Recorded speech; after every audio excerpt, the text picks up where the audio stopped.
Twitter, justamente el comisionado parlamentario, el equipo de Petit, justamente pone en la red social: el comisionado recorrió Comcar y se reunió con INR, urgencia, requiere apoyos del máximo nivel jerárquico. Y también otro tuit que dice: situación de módulos 8, 10 y 11, allí estamos viendo, del Comcar, es muy grave y crónica, solo medidas de fondo pueden revertir la emergencia actual. Recordemos que esta semana la Comisión de Constitución de la Cámara de Diputados va a trabajar, la semana que viene, el proyecto de ley que traslada al Ministerio de Educación y Cultura la Dirección de Cárceles, el INR. Hubo una propuesta, según consigna La Diaria hoy, de Edgardo Novick para que sea el Ministerio de Defensa Nacional quien se haga cargo del INR. Según Novick, el líder del Partido de la Gente, son los soldados quienes pueden justamente controlar seriamente las cárceles. Consultado Petit sobre esta propuesta, no quiso opinar, pero cree que no es viable. Bien, y bueno, mucho tiene que ver la violencia que estamos viendo en estas imágenes dentro de las cárceles y la poca capacidad para generar otro tipo de actividades que pueda pensar en una rehabilitación de los presos. Eso es lo que dice Petit. Sin embargo, también dice que resalta que hay mucha gente trabajando y realizando actividades para poder ayudar a esta situación, pero que con eso no basta y que hay mucho para hacer. Y justamente de esas actividades vamos a hablar con Denise Legrand, coordinadora de Nada Crece a la Sombra, el programa socioeducativo en cárceles. Buenos días, Denise, gracias por acompañarnos. Bienvenida. Hola. Bueno, cuando ves estas imágenes, que además es uno de los módulos donde ustedes trabajan, ¿qué es lo que te pasa por la cabeza? Porque vos difundiste en las redes sociales, esto también pasa en el módulo 10 y son repercusiones y positivas de todos los talleres que ustedes realizan. Sí, bueno, nosotros estuvimos trabajando hasta diciembre en los módulos 8 y 10, que son dos de los más conflictivos, y con las mujeres trans. Y bueno, como siempre, podemos elegir qué imagen mostrar, ¿no? Claramente lo que vende es mostrar la imagen de las peleas y claramente por algo estamos conversando acá de esto y otros medios han hecho eco. Ahora, no es noticia porque es algo que sucede cotidianamente, sí genera una alarma política porque hay que dar una respuesta, pero tampoco cambia haciendo un gran traslado ni fortaleciendo en el corto plazo la seguridad y la vigilancia. Esto es un problema, como dice Petit, crónico, que es necesario abordar y es necesario abordar, por ejemplo, a través de actividades socioeducativas que hagan que esos módulos no estén trancados todo el día. Nosotros trabajamos en el piso de abajo donde se da esa pelea, en particular. Bien, ¿y con cuántos presos trabajan? Nosotros estuvimos trabajando en el módulo 10 con unas 30 personas, con un grupo que se sostuvo durante todo el proceso. Íbamos todos los días que no hay visita, básicamente lunes, miércoles y viernes. Y bueno, obviamente, así como uno ve imágenes cotidianas de estas, también ve las otras. Y bueno, ¿cuánto nos cuesta? También discutíamos, ¿no?, con otros compañeros, ¿cuánto nos cuesta ver estas imágenes, ¿no? ¿Cuánto nos cuesta comprender que es parte de políticas educativas y no de tranca lo que hay que hacer en las cárceles? Pero quienes son protagonistas de todos esos incidentes, Denise, simplemente para entender el trabajo de ustedes, justamente, ¿son los que participan acá? ¿Son los que no quieren ir a talleres como los de ustedes u otros que hay? ¿Cuál es el perfil, dirías, de quienes protagonizan estos videos? El perfil de quienes protagonizan estos videos básicamente son de las mismas personas que participan en los talleres nuestros, ¿no? Nosotros trabajamos en la planchada D0, que es la planchada de abajo, la que se ve cerrada, a la D1, que es la que se observa en el video en la pelea. De la planchada D1, durante todo el tiempo que fuimos, recibimos los gritos de nosotros también queremos salir. ¿Es viable que se crucen? No. ¿Por qué? Porque pasan estas cosas. ¿Por qué pasan estas cosas? Porque las horas de encierro son altísimas, porque las condiciones de seguridad del módulo también es verdad que hay... que no salían de hace 3 meses de las celdas. Sí, también nosotros nos encontramos en el módulo 8 con personas que nos salían hace 2 años y medio. Entonces, cuando vos tenés una persona encerrada durante 2 años y medio... En las peores condiciones. En un 2x2, sin condiciones de saneamiento, de luz, de comida... ¿Cuál es la explicación para que no salgan durante 2 años y medio?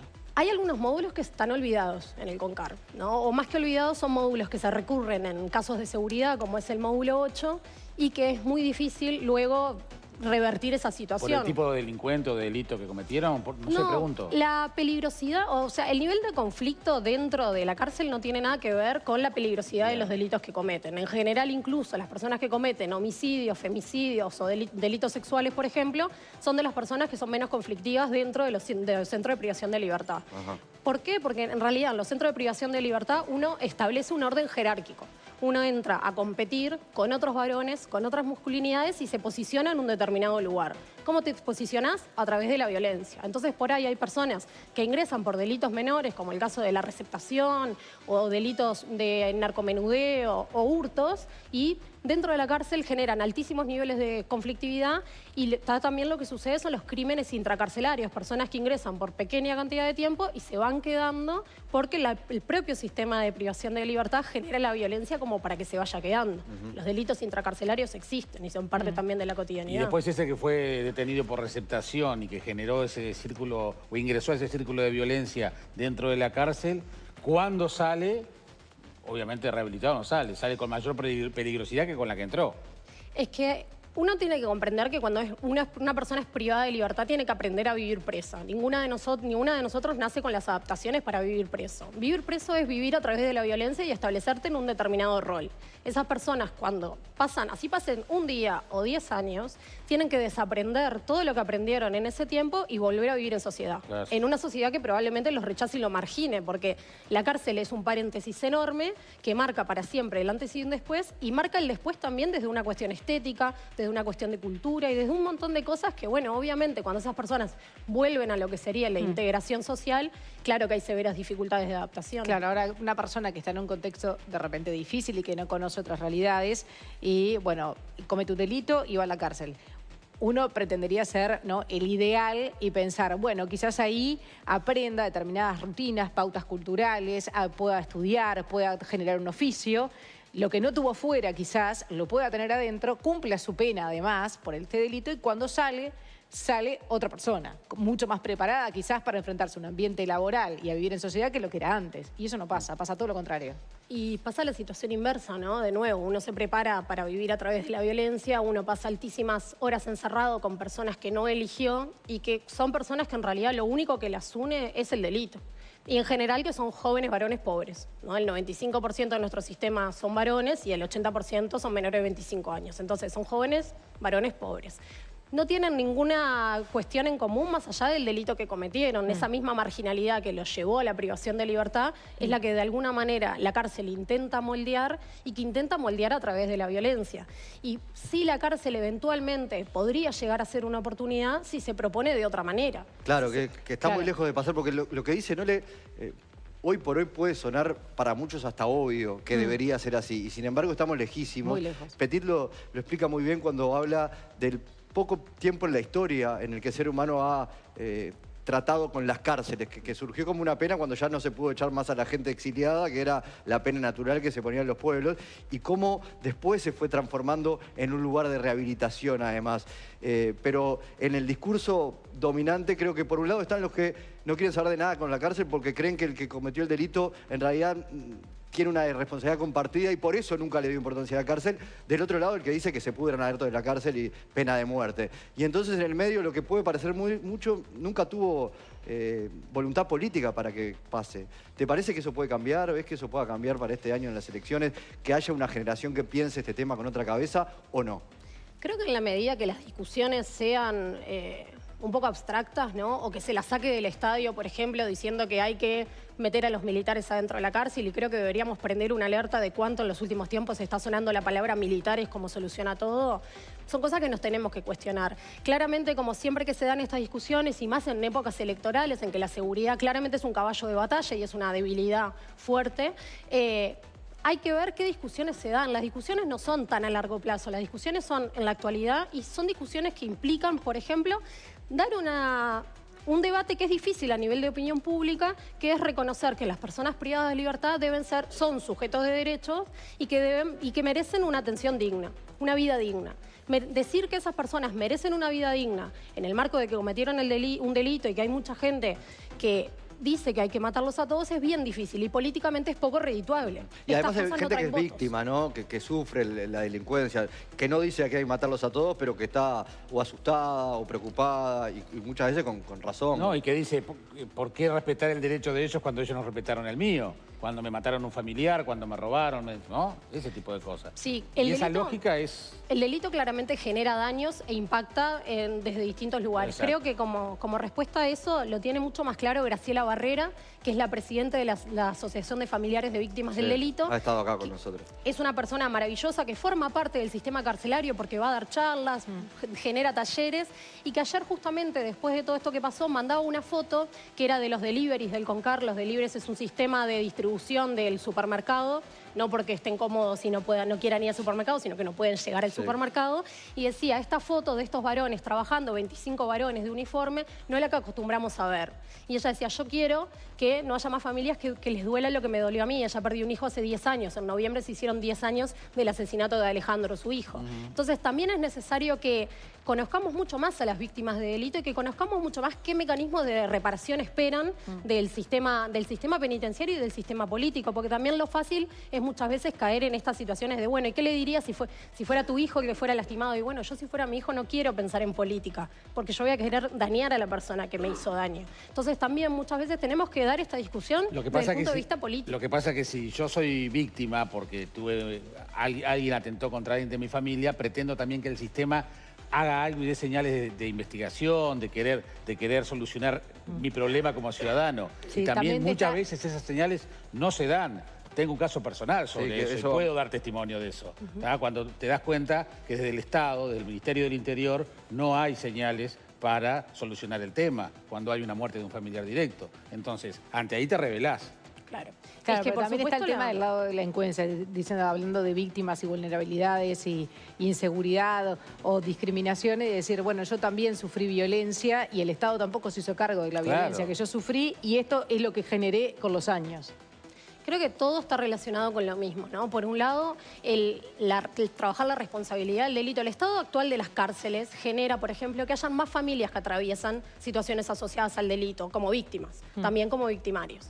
Entonces, la situación actual de la cárcel y la falta de actividad de los altísimos niveles de violencia no genera seguridad, genera inseguridad. Esa misma inseguridad que es la que va a golpear a muchísimas familias. Esa gente sale. Esa gente sale. Cada año entran más o menos los mismos que salen. Hoy por hoy más o menos unos 6.000, 20 por día entran, 20 por día salen. Es un número impresionante. Es impresionante ese número, por sí solo. Es un número enorme, y también hay que observar fenómenos nuevos, ¿no? Como un homicidio por día, de los cuales 60% son ajuste de cuentas. Bueno, ¿de dónde vienen ese 60% de personas que son asesinadas todos los días en Uruguay? También son varones jóvenes, pobres. ¿Y cuánto tiene que ver los que están adentro de la cárcel también? Que muchas veces son los que organizan esos atentados. Sí, que eso también, digo, los familiares que tienen que pasar por allí, la prensa cuando nos ha tocado ir, pasamos por un escáner, nos revisan todo. Pero después lo que dice Jaime, ¿no? Manejan desde allí una cantidad de organizaciones donde hay droga, hay celulares, hay armas. ¿Cómo puede pasar todo eso? Bueno, no sé, yo paso por un escáner también, ¿viste? Claro, uno pasa por un escáner y lo revisan todo. Sí, esa es una... Y claramente después, la cárcel no detiene... adentro de las cárceles se dejan pasar esas cosas. Claramente la cárcel no detiene el delito, las cárceles no detienen las redes delictivas. Hay redes delictivas dentro de la cárcel, hay redes delictivas fuera que también tienen relación dentro. Y los que mandan suelen estar afuera, además, los que mandan más, digo, los que tienen la plata que genera todo el delito, no suelen caer presos. Vos decías hombres jóvenes pobres, que son los soldados de otros, que el sistema no atrapa, que es lo mismo que reclama Jaime para los casos menores, ¿no? Y eso es parte de la corrupción que también hace que entren las cosas a la cárcel. ¿Quién manda en la cárcel? Creo que primero respondiendo a eso, sí, claramente los empresarios no son delincuentes, ¿no? Incluso desde cuando titulamos las noticias, ¿no? Los delincuentes son, siempre que pensamos en el estereotipo de un delincuente, es un varón joven pobre. Asociado a esto que decía Mariano de él, de un montón de vulneraciones que sucedieron durante toda su vida que no justifican el delito, pero sí justifican en gran medida la desintegración. Entonces ahí hay grandes dificultades. También en esto, ¿no? Hay gente que no va a la cárcel y que no va a ir nunca a la cárcel. Entonces nosotros estamos generando un modelo para moldear la marginalidad. Probablemente la misma marginalidad que lo llevó a cometer delito. Hay que asumir algunas cosas. Hay que asumir que hay celulares y que todas las personas privadas de libertad tienen celulares. ¿Cómo ingresan esos celulares? El escáner, sí. O sea, el escáner, para contarle al público, es un rayo X que va de la cabeza hasta los pies, te ven adentro. Es como un aeropuerto. Es como un aeropuerto. Es muy agresivo también, por ejemplo, para las personas que trabajan. Menos agresivo que los cacheos manuales, pero agresivo al fin. ¿Cómo se genera el ingreso? Y bueno, eso es una de las cosas que hay que pensar. ¿Quién manda las cárceles? A mí, hoy una de las cosas que me choca cuando se dicen que las personas privadas de libertad son las que mandan en las cárceles. Si las 3.000 personas que viven en Concar, o sea, 1 de cada 3 presos en Uruguay está en Concar, mandaran las cárceles, estarían corriendo por la Ruta 1. Entonces hay una realidad que muchas veces se dice, son los presos los que mandan. Y yo qué sé, gente que está encerrada todo el día sí tiene muchísimo tiempo para pensar en cosas malas y para pensar en violencia.